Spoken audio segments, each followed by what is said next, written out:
xibaar yu wér te wóor ca tàng tàng ba abonnez-vous pour ngeen di mën di jot suñuy vidéo. ci ànd gi ak ñun ci chaîne bii di Buzz 221 HD par affaire Pape Cheikh Diallo ab 22e suspect boo xam ne daan nañ koy jàpp par la brigade de recherche de Saint-Louis liste bi kon ma ngay yokk bu baax a baax ab arrestation bu bees boo xam ni daan nañ koy amal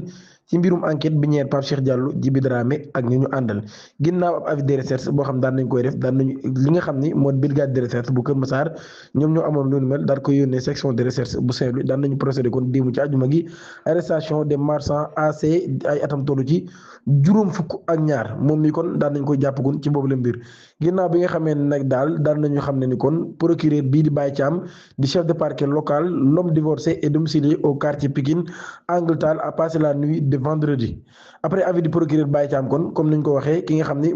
parquet bi nga xam moo di parquet local bi kon daan nay teg loxo l'homme bi nga xam ni ku divorcé la daal dëkk ca quartier bu Pikine Angle Tall moom mi kon daan nay def guddeem gu njëkk ajuma jàpp samedi fi nga xam ne moo di en détention ci la koy sûreté ci section recherche bu Saint-Louis kon ci loolu samedi matin ci lañ ko daal transféré ca Dakar sous bonne escorte. Arrivé à destination, AC a été acheminé au centre de santé Kër Massar ci foofee nag daal kon ci lañ ko doon defalee ay tests de dépistage ngir xam ne am na doomu jàngoro wala amu ko kooki kon mooy 22e suspect bi nga xam ne jàpp nañ ko ci mbirum doomu jàngoro sida bi ñuy wàllante clash entre le régime Diomaye Sonko.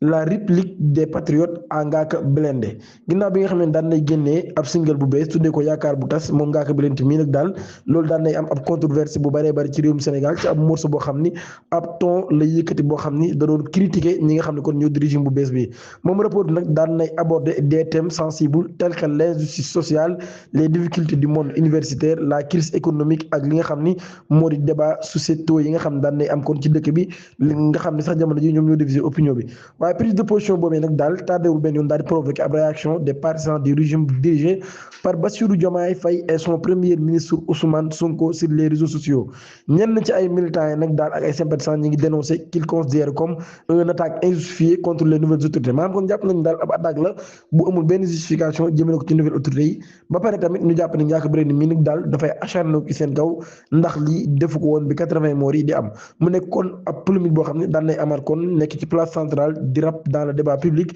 sénégalais. Historiquement, la scène urbaine a souvent servi de tribune aux revendications sociales et politiques yaakaar bu tas nag Ngaaka Blindé kon moom mi daan nay mel ni kon bëgg naa wanewaat beneen pass ci li nga xam ni moo tradition rap engagé quitte à revivre les